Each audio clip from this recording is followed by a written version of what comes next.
পিছনে পিছনে লাইট দিলে এখানে স্পট পড়ে, বোর্ডে স্পট পড়ে।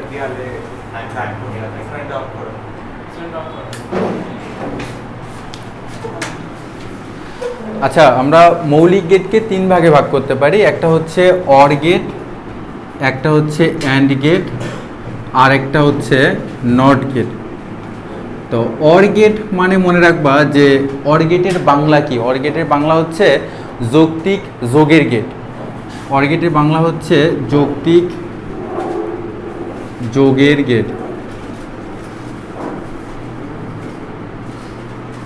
আর অ্যান্ড গেটের বাংলা হচ্ছে যৌক্তিক গুণের গেট। আর নট গেট, নট গেট মানে হচ্ছে বিপরীত করে দিবে। বিপরীত মানে কীরকম? ওই যে এখন নাকি ওই যে দেখতেছি যে ওই কি করে বউরা অলওয়েজ নাকি হাজব্যান্ডের কথা উল্টা উল্টা করে বলে। মানে তুমি যদি বলে ডানে, ও বলবে বামে। তো ঠিক সেমভাবে তুমি যদি এক ইনপুট দাও, ও আউটপুট হিসেবে দিবে তোমাকে 0। আর যদি তুমি দাও 0, তাহলে সে আউটপুট হিসেবে দিবে 1। তার মানে জাস্ট উল্টা করে দিবে। তো নট গেটকে এই জন্য বলা হয় হচ্ছে বিপরীত গেট। তো অর গেটকে বলতেছি আমরা কি? যৌক্তিক যোগের গেট। অর গেট সম্পর্কে আমরা আগে পড়াশোনা করি, তারপর আস্তে আস্তে বাকি যেগুলো আছে সব কয়টা পড়াশোনা করবো আমরা। তো অর গেটের ক্ষেত্রে একটা সিম্বল আছে এরকম, দেখো। সিম্বল মানে কি? প্রতীক। তার মানে কি প্রতীক দেখে তুমি বুঝবা যে এটা আসলে আমাদের অর গেট। তো অর গেটের ক্ষেত্রে তুমি 2 বা ততোধিক ইনপুট যদি নাও, তাহলে তাদের আউটপুট হবে যৌক্তিক যোগের সমান। এটাকেই বলা হয় হচ্ছে অর গেট। তো অর গেটের ক্ষেত্রে যদি তুমি 2টা ইনপুট নাও, তাহলে এ একটা ইনপুট নিছো, বি আরেকটা ইনপুট নিছো, তাহলে এ আর বি থেকে 2টা তার চলে গেল এবং এই গেটের ভিতর দিয়ে পাস করলো। এই গেটের ভিতর দিয়ে পাস করে আউটপুট হিসেবে তুমি পাবা এ প্লাস বি। তাহলে এটাকে দেখো, যদি 2 বা ততোধিক ইনপুট নিলে যদি তাদের আউটপুট তাদের যোগের সমান হয় বা যৌক্তিক যোগের সমান হয়, তখন সেটাকে আমরা বলবো হচ্ছে অর গেট। তো অর গেটের ক্ষেত্রে আমরা দেখলাম হচ্ছে সিম্বল। এখন অর গেটের একটা সত্যক সারণী আছে। তার মানে তুমি কি ইনপুট দিলে অর গেটের ক্ষেত্রে কি আউটপুট হবে সেটা হচ্ছে সত্যক সারণী বলে। সত্যক সারণী। আচ্ছা, তো সত্যক সারণী বানানোর আগে আমাদের কয়েকটা জিনিস খেয়াল রাখতে হবে, যে সত্যক সারণীর কলাম কয়টা হবে আর রো কয়টা হবে। তো সত্যক সারণীতে দেখো আমরা কয়টা ইনপুট নিছি? এখানে 2টা ইনপুট নিছি।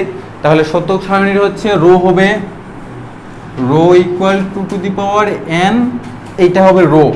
আর তুমি হচ্ছে এই রোগুলাকে প্রত্যেকটার নাম দিয়ে চিহ্নিত করবা না, যেটা তুমি এর জন্য ইনপুট রাখতেছো, এটার জন্য, এটা বির জন্য ইনপুট রাখতেছো, তার জন্য আরেকটা রো দরকার। তাহলে +1 দিয়ে দাও। এখানে 2 টু দি পাওয়ার 2 করলে কত হয়? 4।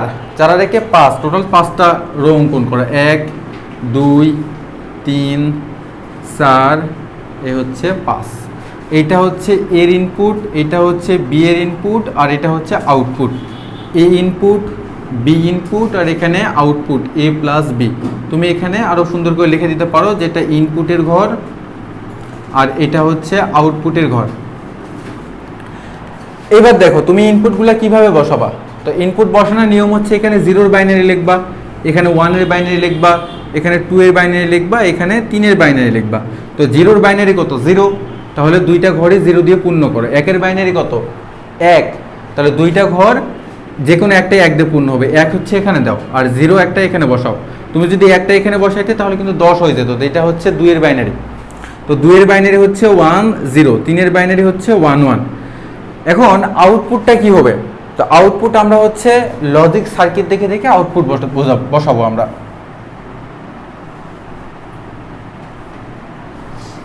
তো অর গেটের ক্ষেত্রে লজিক সার্কিট কি রকম হবে? তো দেখো, মনে করো এখানে একটা ব্যাটারি আছে। তো ব্যাটারির একটা পজিটিভ প্রান্ত আর একটা নেগেটিভ প্রান্ত। তো পজিটিভ প্রান্ত থেকে তার বের করছো, বের করে এখানে একটা তুমি সুইচ লাগাইছো, এই সুইচটার নাম হচ্ছে এ সুইচ।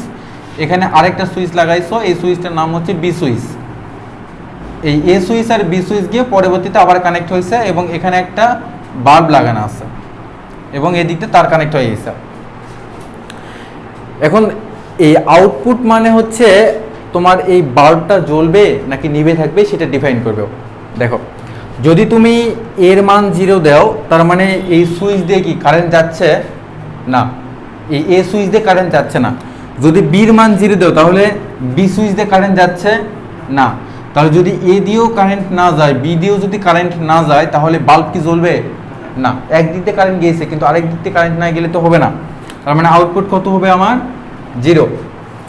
যদি এ সুইচ দিয়ে কারেন্ট না যায় কিন্তু বি সুইচ দিয়ে যদি কারেন্ট যায়, তাহলে এই দিক দিয়ে কারেন্ট গিয়েছে, তাই না? তাহলে এই দিক দিয়ে কারেন্ট গেলে বি পর্যন্ত কারেন্ট মানে বাল্ব পর্যন্ত কারেন্ট পৌঁছাচ্ছে, বাল্ব কি জ্বলবে? হ্যাঁ, বাল্ব জ্বলতেছে।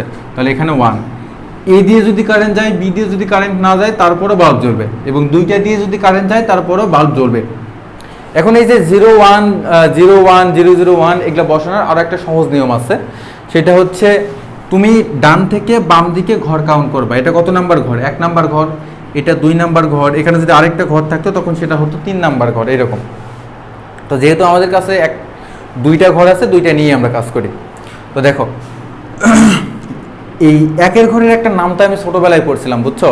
ওই ছোটোবেলায় আমাকে আমার বড় ভাই কোশ্চেন করছিল যে তুই একের ঘরের নামটা জানিস কিনা। আমি বললাম যে হ্যাঁ, একের ঘরের নামটা জানি। তাই আমি পড়তেছি 1 1 1, 1 2 2, 2 2 4, 4 2 8, 8 2 16, এরকম করে 10-এর নাগাল আর পাচ্ছি না। তো প্রত্যেকটা ঘরের যখন আমরা নামটা পড়ি তখন শেষমেশ কী হয়, যদি 7-এর ঘরের নামটা পড়ি 70 হয়, 9 ঘরের নামটা পড়লে শেষে 90 হয়। তার মানে শেষে গিয়ে একটা শূন্য দিয়ে ওই ঘরের নামটা ক্লোজ হয় আমাদের 10 পর্যন্ত নামটা পড়লে। কিন্তু আমি আর 10-এর নাগাল পাচ্ছি না। তখন ভাবলাম যে এটা কি ভুল ছিল নাকি। তো সেই সময় ভুল ছিল যদিও, কিন্তু এখন এসে দেখতেছি এই ভুলটাও কোনো একটা জায়গায় কাজে লাগে। তো কাজে লাগতেছে এই জায়গায়, দেখো এখানে 1 নাম্বার ঘর, তাই না? তাহলে একের ঘরের নামটা পড়বা তুমি এখানে। একটা 0 একটা 1, একটা 0 একটা 1, এটা 2 নাম্বার ঘর। তাহলে 1 2 কত হয়? 2। তাহলে 2টা 0 2টা 1। যদি আরেকটা ঘর থাকতো, ধরো এখানে আমার আরেকটা ঘর আছে, ধরে নিলাম 1 2 3 4 5 6 7 8। তো এটা যদি আরেকটা ঘর থাকতো, মানে 3টা যদি আউটপুট থাকতো, তখন কিভাবে হতো? তখন 1 1 কে 1, 1 2 2, 2 2 কত? 4। তাহলে 4টা 0 4টা 1। এখানে যদি 8টা ঘর থাকতো তখন কি হতো? এখানে 8টা যদি ঘর থাকতো তখন 2টা 0 2টা 1, আবার 2টা 0 2টা 1। এখানেও যদি 8টা ঘর পূর্ণ করা যেত, তাহলে একটা 0 একটা 1, একটা 0 একটা 1, একটা 0 একটা 1, একটা 0 একটা 1, মানে একের ঘরের নামটা 1 1 কে 1, তাহলে একটা 0 একটা 1, 1 2 2, 2টা 0 2টা 1, 2টা 0 2টা 1, 2 2 4, 4টা 0 4টা 1। ঠিক আছে? আর আউটপুটের জায়গায় হচ্ছে আমরা যেহেতু এটা যৌক্তিক যোগ নিয়ে কাজ করতেছি, তাই না? তাহলে আমাদের যেহেতু এই সার্কিটে কি বলা হয়? প্যারালাল সার্কিট না সিরিজ সার্কিট? Parallel circuit. তো প্যারালাল সার্কিটে যদি যে কোনো এক জায়গা দিয়ে কারেন্ট যায়, তাহলেই তো অপর প্রান্তে সার্কিটের কারেন্ট পৌঁছাবে। তো আমাদের হচ্ছে এ আর বি যতগুলাই তুমি সুইচ লাগাও, যে কোনো একটা সুইচের মান যদি 1 হয়, তাহলে আমাদের বাল্ব পর্যন্ত কারেন্ট পৌঁছাবে। আর বাল্ব পর্যন্ত কারেন্ট পৌঁছানো মানে আমার বাল্ব জ্বলে উঠবে, আমার আউটপুটের মান কি হবে? 1। বুঝতে পারছো? তাহলে এই যে অর গেটের সিম্বল, অর গেটের সত্যক সারণী, তারপর হচ্ছে অর গেটের লজিক সার্কিট, এসব পারবা? ঠিক আছে, তাহলে আমি মুছলাম। অর গেট শেষ, এখন আমরা শুরু করব হচ্ছে অ্যান্ড গেট। ঠিক আছে?